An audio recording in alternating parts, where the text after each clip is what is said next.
cosas.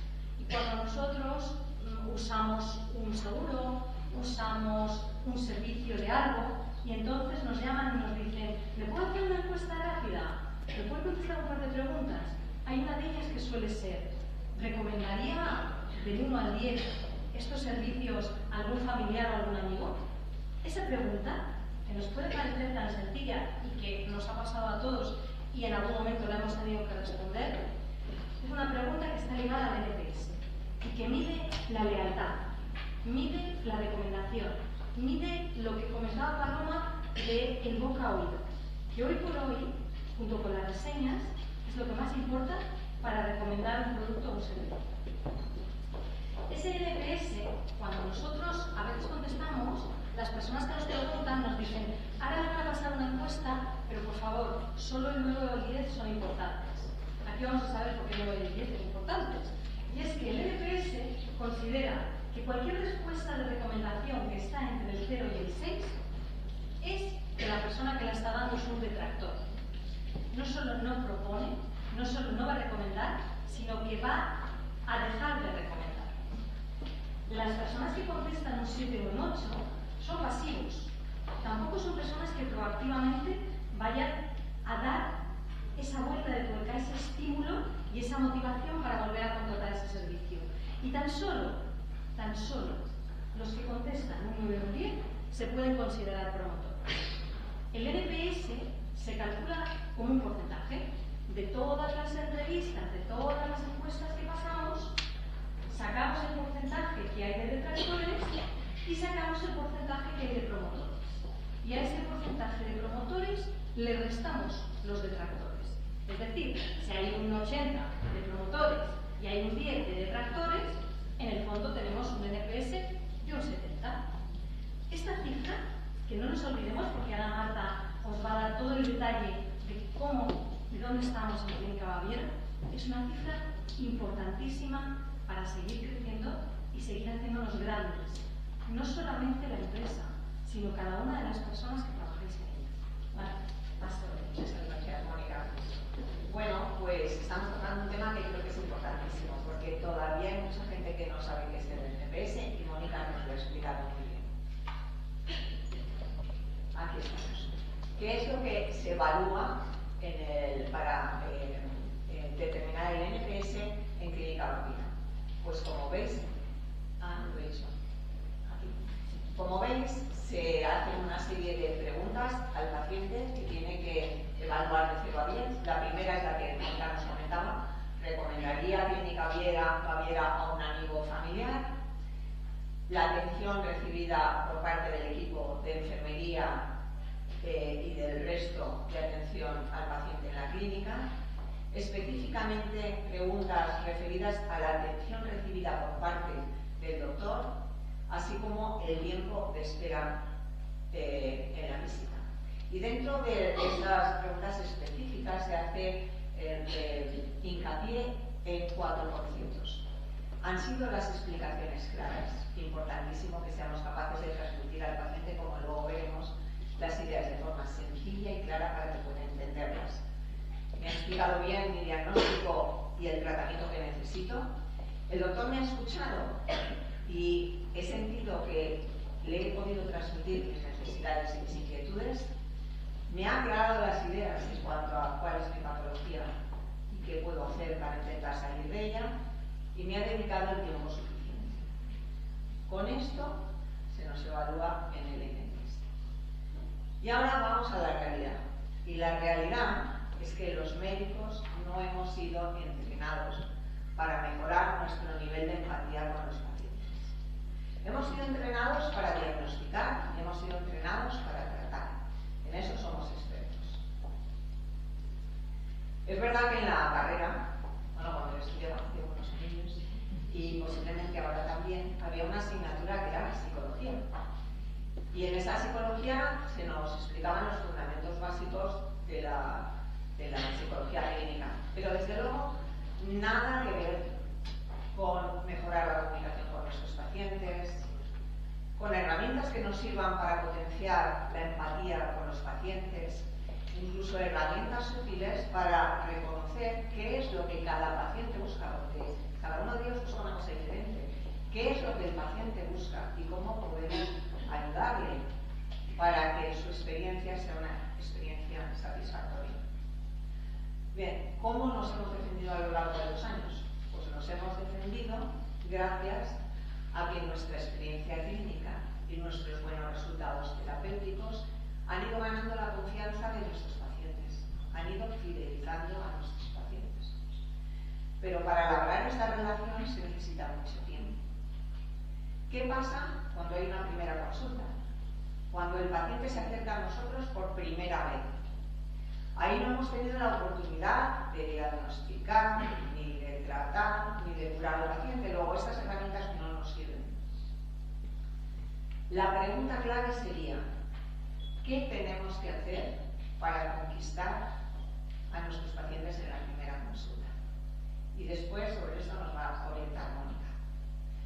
Yo solo os puedo decir que, de verdad, de corazón, en un intento de mejora, cada vez que tengo una entrevista con un paciente nuevo y antes de que pase a la consulta, me digo a mí misma: no hay una segunda oportunidad para causar una primera buena impresión. Pero a pesar de que me centro en que ese paciente salga satisfecho, muchas veces no lo consigo. No lo consigo porque no consigo que ese paciente al final no se evalúe con un 9 o 10, o me evalúe con un 9 o 10, que es, como nos ha contado Mónica, lo que convierte al paciente en promotor, sino que a veces se queda en el 7 o el 8. Y esto no me pasa solo a mí, que el 13% de las primeras consultas en Clínica Baviera son evaluadas con un 7 o 8. Y el 7 o 8 suena bien, 7 o 8 es un notable. Incluso eso es un notable alto, pero no es así como lo contempla el NPS, como nos ha explicado Mónica. 7 u 8 son pasivos, y en esta vida no hay nada peor que ser pasivo. Así es que tenemos que conseguir que ese 13% actual de primeras consultas en Clínica Baviera, ese 13% de pacientes pasivos, pasen a formar parte del pool ya muy grande que tenemos de pacientes promotores.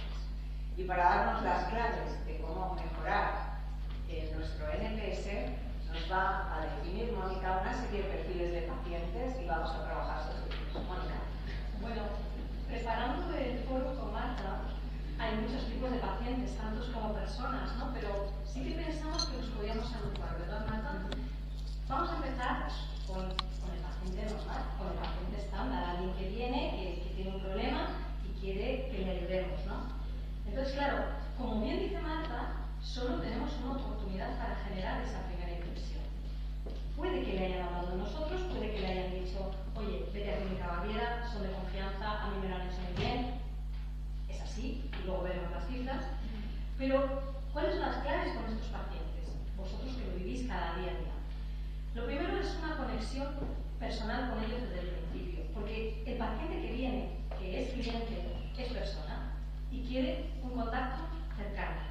Quiere algo donde se sienta en manos de alguien que le va a cuidar, que le va a curar, pero que le va a cuidar desde el principio.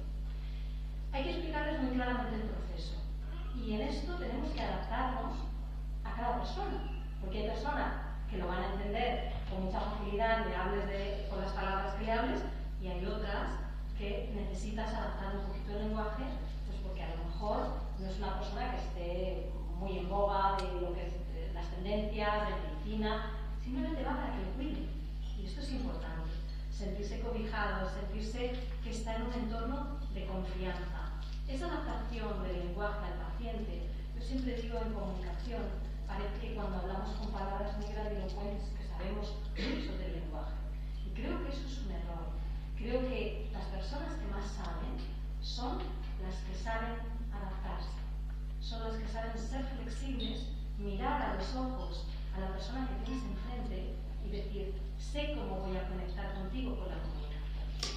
Y desde luego cerrar la consulta pues con mucha empatía y con mucha claridad. En los temas sanitarios, para cualquier persona, para cualquier paciente, vosotros sois médicos, sois sanitarios, estáis en este entorno, los que no lo somos, lo que más apreciamos es que nos digan las cosas claras, pero entendiendo que estamos ahí, que tenemos miedo, que a veces dudamos, que no, esas dudas nos pueden bloquear la toma de decisiones de pasar por quirófano.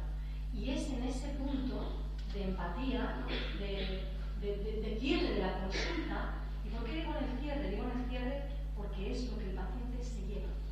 Cuando sale de la clínica se ha llevado eso. Y el cierre es importantísimo. Igual que en las conferencias, hay que cerrar en alto, no hay que cerrar en bajo. Y cerrar en alto supone que ese recuerdo que se lleven se lo van a llevar para volver, porque han salido bien, han salido con esa sensación de confianza y de cuidado.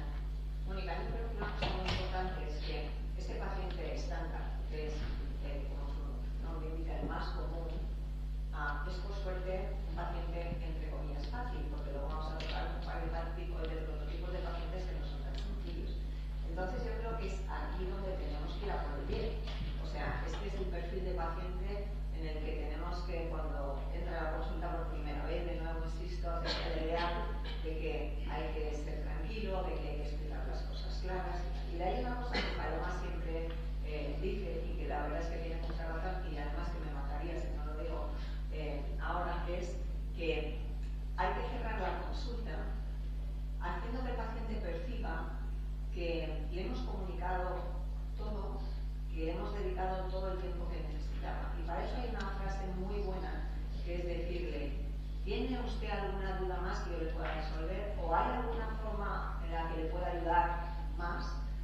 La mayor parte de las veces la contestación es no, ha quedado todo muy claro, pero el paciente se siente que le estamos entregando incluso más de lo que ya hemos dicho antes, es decir, que le estamos ofreciendo pues tiempo, dedicación, tranquilidad y hacer que su consulta sea lo más plena y satisfactoria posible. O sea que yo recomiendo a que de forma estandarizada añadáis esta frasecita en las primeras consultas al final, porque al paciente le deja bastante tranquilo. También tenemos el perfil del paciente que se saca un nivel y te vuelve a preguntar todo desde el principio, y entonces eso supone más tiempo y más dedicación, pero la verdad es que eso es lo que tenemos. Efectivamente, en este paciente lo tenemos todo de frente y todo a favor para el bien. Así que no hay que dejar que nos escape ni uno. Y no nos olvidemos de una cosa importantísima. Al ser personas, los pacientes buscan una conexión emocional. Y luego veremos lo importante que es conectar con las emociones del paciente. Saber cuándo siente miedo, cuándo siente duda, cuándo siente ansiedad, cuándo está deseoso de que le digan: no, no te preocupes, que esto es muy fácil. Ahí es un nicho maravilloso para que salga en alto y salga bien. El segundo paciente, ¿verdad, Marta?, que hemos pensado que podría representar y que seguro que todos reconocéis, es el wiki paciente. Es ese paciente que ha llegado a la consulta con un montón de cosas que ha buscado en internet, y luego Marta os dirá que cada vez esto está más refinado. Ha buscado en internet y viene pensándose que sabe más que tú.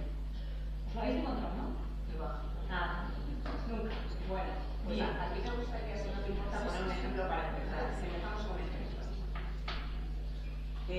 Como la mayor parte de vosotros que sois oftalmólogos sabéis, la coreopatía serosa central es una enfermedad que se caracteriza por el acúmulo de líquido dentro debajo de la retina. Esa enfermedad tradicionalmente se relacionaba, porque no se sabía su causa, con el estrés, ¿no? El 100% de la población, por ejemplo, nació como Madrid debe tener serosas centrales, pero no es ese el caso. El hecho es que a medida que ha evolucionado el conocimiento sobre esta enfermedad, sabemos que se produce en pacientes que están predispuestos a ello, que son pacientes que tienen una paquicoroides, es decir, una coroides engrosada. Y sabemos que hay un par de factores desencadenantes para que se produzca, que es el contacto con los corticoides. Cualquier dosis de corticoides no tienen que ser altas, y en segundo lugar, las infecciones por el Helicobacter pylori. De tal forma que el tema del estrés y del fenotipo A de los pacientes típicos, que suelen ser varones de edad media, ha quedado un poco relegado, ¿no? Entonces, yo tuve un paciente en la consulta, este es un paciente mío. Lo tuve en la consulta, le expliqué todo esto que os acabo de explicar y le dije que tenía una central serosa. Entonces, el paciente manda una nota y dice: me iba a operar de catarata, pero me derivaron al retinólogo y me diagnosticaron diagnosticaron de una retinopatía sedosa central aguda. Las imprecisiones van a venir de parte del paciente y de parte de su búsqueda en internet, como vamos a decir. Entonces dice, me han diagnosticado una retinopatía sedosa en lugar de sedosa. La doctora me comentó que eran dos las causas. Una, el consumo elevado de un medicamento, que no es mi caso. No le dije elevado, sino simplemente contado. O el helicobacter. Me hice la analítica y salió negativa la bacteria. Pero busco en internet y he verificado que no son dos, sino tres las causas de esta enfermedad. No entiendo por qué la doctora me dijo dos, si eran tres. Ya que la otra causa es el estrés, que es la que realmente yo tengo. Así es que estoy a su disposición para que me llamen con disponibilidad total. ¿Vale? Bueno, sí, cuando yo hablo con este paciente, claro, me es muy fácil debatir lo que es impreciso de lo que él dice, siempre transmitiéndole de una manera muy tranquila para no incomodarle y hacerle ver que, pues eso, pues que a lo mejor iba un poquito de más, ¿no? Entonces, le explico que esta enfermedad puede estar en contacto con corticoides, vamos a tratar mucha dosis, qué tal, y que el estrés es algo que es verdad que antes se relacionaba mucho con este cuadro, pero que a medida que se va conociendo, pues que se sabe que no guarda tanta relación con el estrés, ¿vale? Eso es así un poquito, ¿vale? Este paciente, ¿dónde ha buscado sus fuentes? Pues las ha buscado en Google, el famoso doctor Google, o ahora inteligencia artificial, ChatGPT. Entonces, cuando uno hace búsquedas por probar en ChatGPT, encuentra que en general es bastante preciso, pero que muchas veces hay imprecisiones. ¿Por qué? Pues porque no conocemos la fuente de la que se nutre el ChatGPT para hacer ese escrito que aporta. ¿Bien? A veces pueden ser fuentes no muy precisas, incluido el Google. Pero ¿qué es lo que nos va a pasar de ahora en adelante? Y nos va a empezar a pasar ya. Y nos va a pasar de una forma muy severa dentro de poquitos años. Y hoy en día ya la inteligencia artificial permite que nuestros pacientes utilicen herramientas como dos plataformas web que os voy a comentar ahora. Una se llama SiteAI, es decir, Site Artificial Intelligence.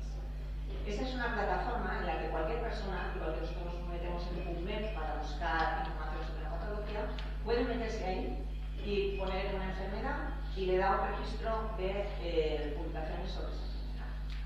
Ese paciente coge ese registro y lo lleva a otra plataforma web, que es una herramienta docente de Google que se llama Notebook LM. Y ahí hay tres casillas. En una casilla se mete la información, los datos, lo que nosotros hemos sacado de esa fuente veraz. En la segunda, preguntas, y en la tercera, sugerencias. Es decir, ¿qué un paciente le puede decir a ese Notebook LM?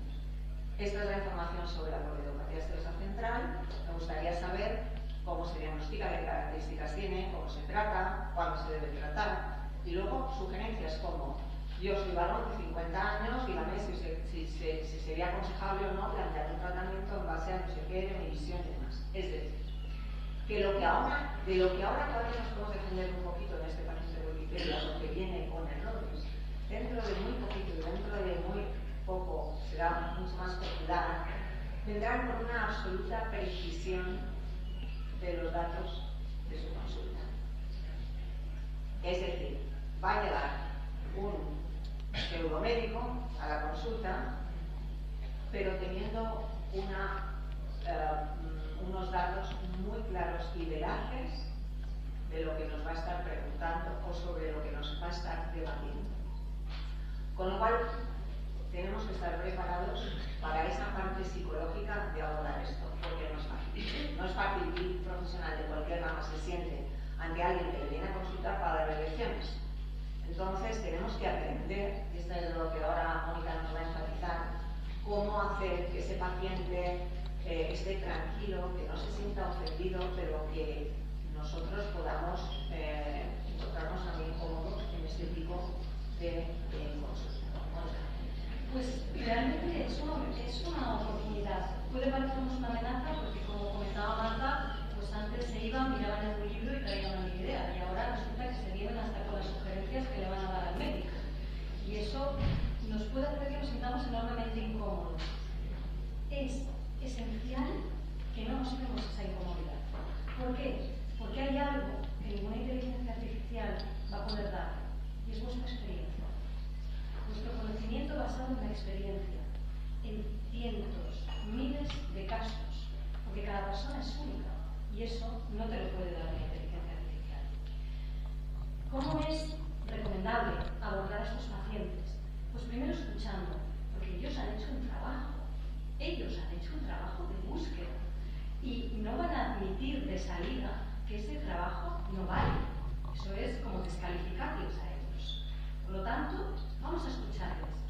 Y sé que a veces esto cuesta, porque escuchar propuestas como las que daba el paciente de Marta es que te retuerce un poco, ¿no? Yo que soy técnico, cuando te vienen y te cuentan estas cosas después de que tú llevas no 10 años de carrera y especialidad, sino otros 10 o 15 o 20 haciendo operaciones, pues te retuerce un poco.